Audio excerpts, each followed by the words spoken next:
দর্শক, এই হচ্ছে তোফাজ্জলের পারিবারিক যে কবরস্থান, সেই কবরস্থানে তোফাজ্জলকে সমাহিত করা হয়েছে যেই জায়গাটিতে, অর্থাৎ ভিডিওর স্ক্রিনে আপনাদের যে কবর দেখতে পাচ্ছেন। তো এখানে তোফাজ্জলের কবর রয়েছে।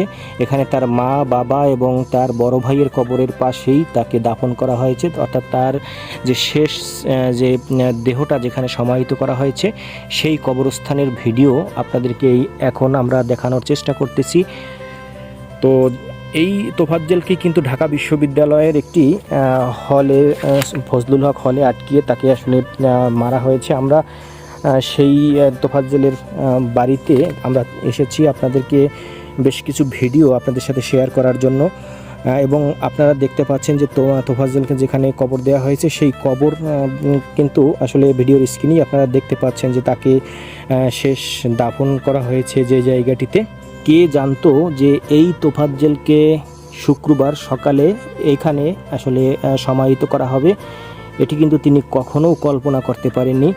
কারণ এই যে ঘটনাটি যেদিন ঘটেছে বুধবার রাতে, বুধবার সকালেও তাকে এই পাথরঘাটায় দেখেছে। পাথরঘাটা অনেক লোক আমাদের কাছে বক্তব্য দিয়েছে যে তাকে সকালে পাথরঘাটায় দেখেছি।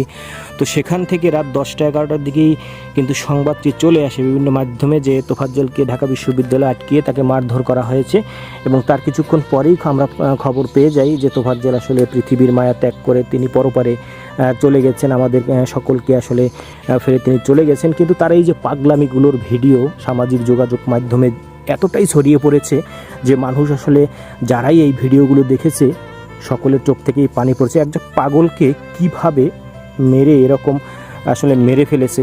তো সত্যিই বলবো যে এটি একটি জঘন্যতম কাজ হয়েছে বাংলাদেশের ইতিহাসে। এরকম নৃশংস হত্যাকাণ্ড এর আগে কখনোই হয়েছে কিনা, আসলে এর আগে যতগুলো হত্যাকাণ্ড হয়েছে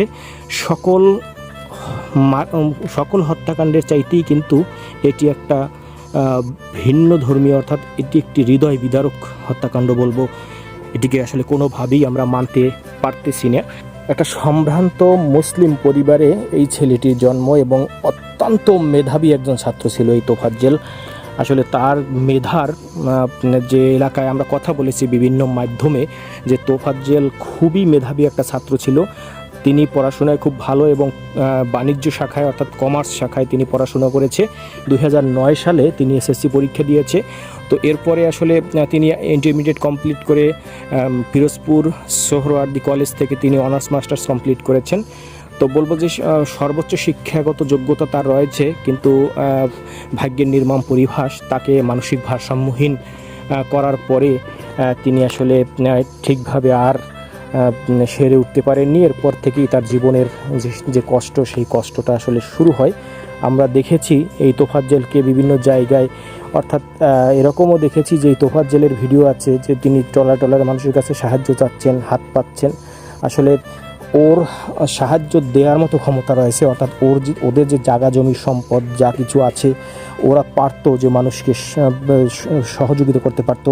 কিন্তু কি বলবো যে ভাগ্যের নির্মম পরিহাস এমনভাবে হয়ে গেছে যে ওর মানসিক ভারসাম্যটা হারিয়ে ফেলার পরে ওকে মানুষের কাছে হাত পাততে হয়েছে 20 টাকা, 30 টাকা কিংবা 50 টাকার জন্য।